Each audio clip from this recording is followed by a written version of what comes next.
internally, we have this one written not as lip tricks, but it's written down as touching the coping.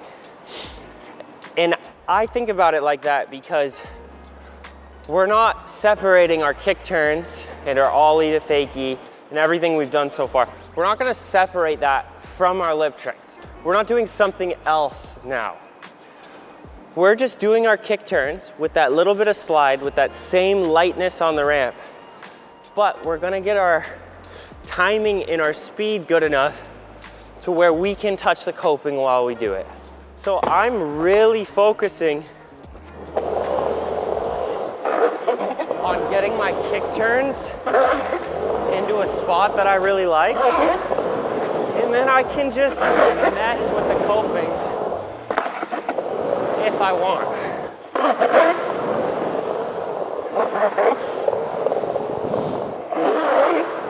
There's a lot of good things you can do.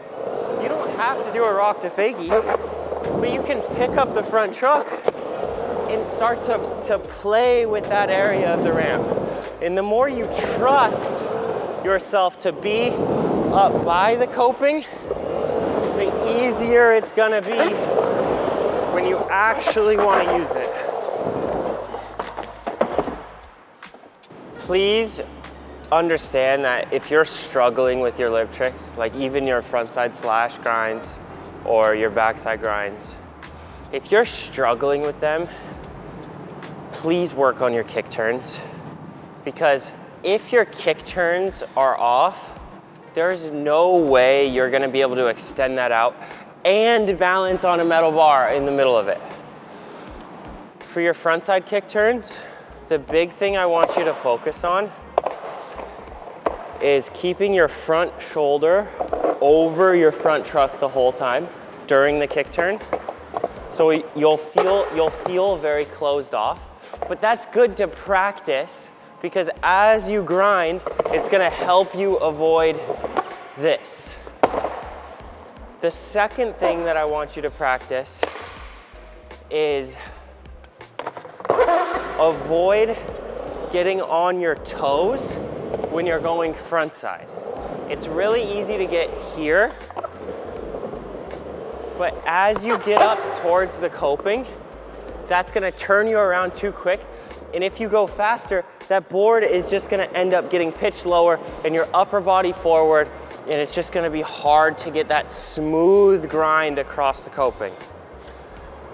So you wanna feel your weight in the middle of your back foot, even a little bit on your heel side, so you can have pressure on the heel side, but you're not forcing yourself to turn. So it's kind of like,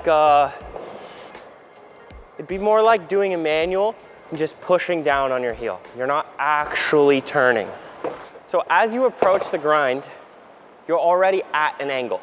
So you only have to turn a few degrees to get into the grind. And once you turn into the grind, you have to let your momentum carry. You have to let your momentum finish that rotation for you. Your job is to balance and just wait a second. Even for the short slash grinds, keep that in mind because that feeling will help you start to extend your grinds longer and longer.